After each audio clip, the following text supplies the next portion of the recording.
এরপরে আমরা যাব মধ্যচ্ছদা বা ডায়াফ্রাম। মধ্যচ্ছদা জিনিসটা কি? মধ্যচ্ছদা হচ্ছে এই যে ফুসফুসের নিচে একটু খেয়াল করো, এখানে একটা মাংসপেশি দেখা যাচ্ছে ছাতার মতো, একটু ভালো করে খেয়াল করে লক্ষ্য করতে পারবে। ফুসফুসের নিচে একটা মাংসপেশি বহুল একটা ছাতার মতো অংশ দেখা যাচ্ছে। এটার অবস্থানটা ঠিক কীরকম? এটা হচ্ছে এই যে এতটুকু অংশ, এইটা হচ্ছে আমাদের বক্ষ গহ্বর, এটার নিচের অংশটা হচ্ছে আমাদের উদর গহ্বর। তাহলে বক্ষ গহ্বর এবং উদর গহ্বরকে পৃথককারী যে পেশিবহুল একটা অঙ্গ এখানে দেখা যাচ্ছে, সেটাকে বলা হয় মধ্যচ্ছদা বা ডায়াফ্রাম। তাহলে তোমাকে যদি কেউ জিজ্ঞেস করে যে মধ্যচ্ছদার সংজ্ঞা দাও, তখন তুমি কি বলবে? বলবে যে বক্ষ গহ্বর এবং উদর গহ্বরকে পৃথককারী যে পেশিবহুল পর্দা অংশটা রয়েছে, পেশিবহুল প্রসারিত ছাতার মতো যে অংশটা, অর্থাৎ ছাতার মতো না, ভালো করে লক্ষ্য করে, এটা অর্থাৎ খোলা ছাতার মতো যে অংশটা রয়েছে সেটাকে বলা হয় মধ্যচ্ছদা। আশা করি সবাই ক্লিয়ার। তাহলে দেখো, বক্ষ গহ্বর ও উদর গহ্বরকে পৃথককারী পেশিবহুল পর্দাকে মধ্যচ্ছদা বলা হয়। এটা অনেকটা কিসের মতো? প্রসারিত ছাতার মতো। এটা যেমন দেখতে প্রসারিত ছাতার মতো, এটার কাজটাও হচ্ছে প্রসারিত ওই ছাতার মতো। যেমন আমরা যখন ছাতাটাকে প্রসারিত করি, ছাতাটা খুলি, ছাতাটা কি হয়? ছাতাটা যখন আমরা খুলি, ছাতাটা উপরের দিকে উঠে যায় না খুলে?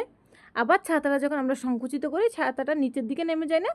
তাহলে মধ্যচ্ছদা হচ্ছে একদম ঠিক ছাতার মতো। মধ্যচ্ছদাকে যখন আমরা প্রসারিত করবে তখন সে উপরের দিকে উঠে যায়, আর মধ্যচ্ছদাকে যখন আমরা টেনে সংকুচিত করব তখন সে নিচের দিকে নেমে আসে। একদম আমাদের হচ্ছে বাস্তবিক ছাতার মতো এটা কাজ করে। তাহলে এখানে লেখা আছে দেখো, মধ্যচ্ছদা যখন সংকুচিত হয় তখন কি করে? নিচের দিকে নেমে আসে, আর তখন হচ্ছে বক্ষগহ্বরের আয়তনটা বৃদ্ধি পায়, আমরা একটু পরে পড়ব। আর যখন প্রসারিত হয় তখন সেটা উপরের দিকে উঠে বক্ষগহ্বরকে স্বাভাবিক অবস্থায় ফিরিয়ে আনে। এই যে মধ্যচ্ছদাটা কি করে, এখানে তোমরা খেয়াল করলে পাশের চিত্রটা দেখবে, এই যে মধ্যচ্ছদা, এইটা হচ্ছে মধ্যচ্ছদা। এই মধ্যচ্ছদাটা যখন সংকুচিত হয়ে নিচের দিকে নামছে, সংকুচিত হলে মধ্যচ্ছদা কী করে? নিচের দিকে নামে। একটু আগে বলেছি ছাতার মতো, ছাতা যেমন সংকুচিত করলে নিচের দিকে নামে, এটাও হচ্ছে বন্ধ করলে যেমন নিচের দিকে নামে। ডায়াফ্রামও সংকুচিত করলে নিচের দিকে নামবে। তাহলে দেখো, ডায়াফ্রাম নিচের দিকে নেমেছে। ডায়াফ্রাম নিচের দিকে নামলে ডায়াফ্রাম কিন্তু আমাদের ইন্টারকোস্টাল পেশির সাথে সংযুক্ত থাকে। ডায়াফ্রাম কিন্তু এই রিবসগুলোকে বা পেশিগুলোকে এগুলোকে টেনে কী করে? পশুগাগুলোকে টেনে, বক্ষপিঞ্জরের পশুগাগুলোকে টেনে নিচে নামায়। ফলে বক্ষপিঞ্জরের সাথে লাগানো ফুসফুসটাও কী হয়? টেনে একটু নিচে নামে। ফলে বক্ষগহ্বরের আয়তনটা হালকা কী হয়ে যায়? বেড়ে যায়। বক্ষগহ্বরটাকে টেনে বড় করে ফেলে। বক্ষগহ্বরের আয়তন বেড়ে গেলে কী হয়? বক্ষগহ্বরের আয়তন বেড়ে গেলে বক্ষগহ্বরের ভিতরে আর কি বাতাসের পরিমাণ বা বায়ুর পরিমাণটা কী হয়? কমে যায় না? হ্যাঁ, বাতাসের পরিমাণটা কমে যায়। একটু পরে আমি আবার বলছি সেটা। আমরা শুধু এখানে একটু জানবো যে এই যে মধ্যচ্ছদাটা, সেটা কী হয়? নিচের দিকে নামে, তখন সেটার ফুসফুসের আয়তনটাকে কী করে ফেলে? বাড়িয়ে ফেলে। আর মধ্যচ্ছদা যখন উপরের দিকে উঠে প্রসারিত হয়ে তখন সে ফুসফুসের আয়তনকে স্বাভাবিক অবস্থায় ফেরত আনে। তাহলে আশা করি ডায়াফ্রাম সবার ক্লিয়ার হয়ে গিয়েছে। এরপরে চলো, আমাদের পরবর্তী টপিক হচ্ছে শ্বসনের পর্যায়।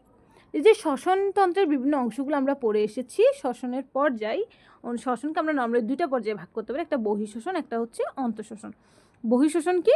বহিঃশ্বসন হচ্ছে শ্বাস প্রশ্বাসের মাধ্যমে ফুসফুস ও রক্তের মধ্যে যে গ্যাসীয় বিনিময়টা ঘটে সেটাকে বলা হয়ে থাকে বহিঃশ্বসন। তাহলে বহিঃশ্বসন কি?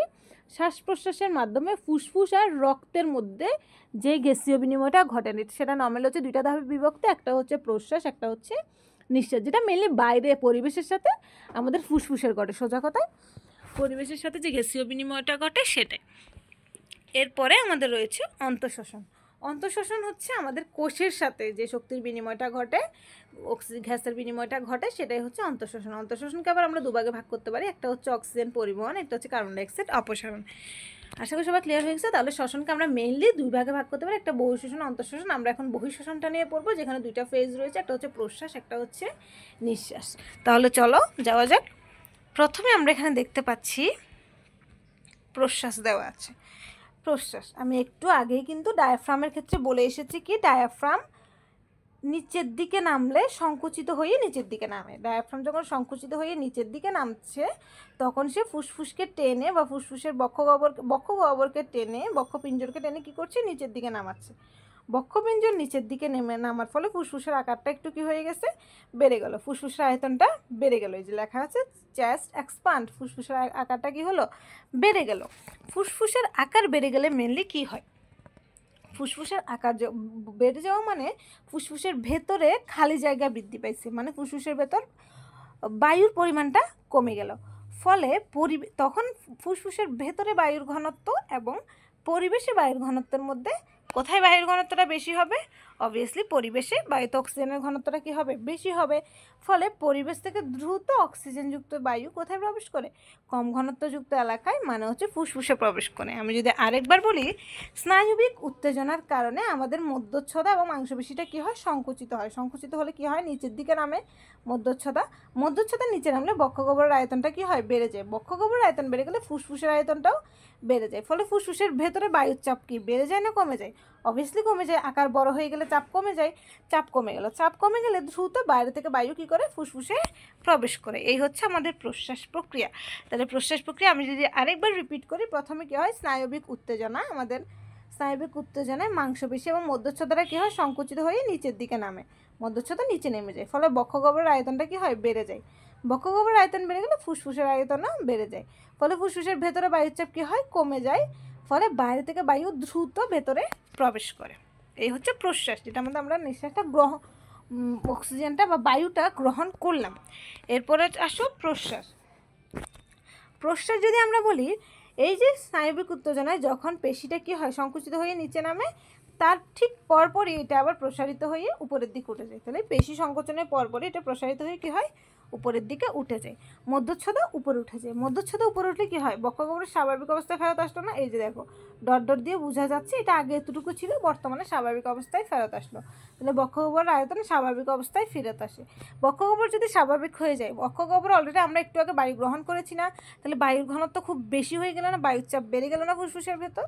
তাহলে ফুসফুসের ভেতর বায়ুর চাপ বেড়ে গেল, ফলে বায়ু কী করলো? বাইরে বেরিয়ে গেল। তাহলে আমরা যদি শুরু থেকে একবার বহিঃশ্বসনটা নিয়ে আলোচনা করি, বহিঃশ্বসন কয়টা ভাগে বিভক্ত? দুইটা পর্যায়ে বিভক্ত, একটা প্রশ্বাস, একটা নিঃশ্বাস। প্রশ্বাসে কি হয়? স্নায়বিক উত্তেজনার কারণে মাংসপেশি ও মধ্যচ্ছদা কি হয়? সংকুচিত হয়। সংকুচিত হলে মধ্যচ্ছদা নিচের দিকে নামে, ফলে বক্ষগহ্বরের আয়তন বেড়ে যায়, ফলে ফুসফুসের আয়তনও বেড়ে যায়। ফুসফুসের আয়তন বেড়ে গেলে ভেতরে বায়ুর চাপটা কমে গিয়ে বাইরে থেকে বায়ু দ্রুত ভেতরে প্রবেশ করে। আর নিঃশ্বাসের ক্ষেত্রে কী হয়? সাথে সাথে পেশি সংকোচনের পরপর পুনরায় কী হয়ে যায়? প্রসারিত হয়, ফলে মধ্যচ্ছদা উপরের দিকে উঠে যায়। মধ্যচ্ছদা উপরে উঠলে বক্ষগহ্বরের আয়তনটা স্বাভাবিক অবস্থায় ফেরত আসে। বক্ষগহ্বরের আয়তন স্বাভাবিক হয়ে গেলে ফুসফুসের বায়ুর চাপটা কী হয়ে যায়? বেড়ে যায়। আকারটা ছোট হয়ে গেলে ভেতরে বায়ুর চাপটা বেড়ে যায়, ফলে বায়ু দ্রুত বাইরে বেরিয়ে আসে। এভাবেই হচ্ছে আমাদের নিঃশ্বাস প্রশ্বাসটা সংগঠিত হয়। আশা করি এতটুকু সবার ক্লিয়ার হয়ে গিয়েছে।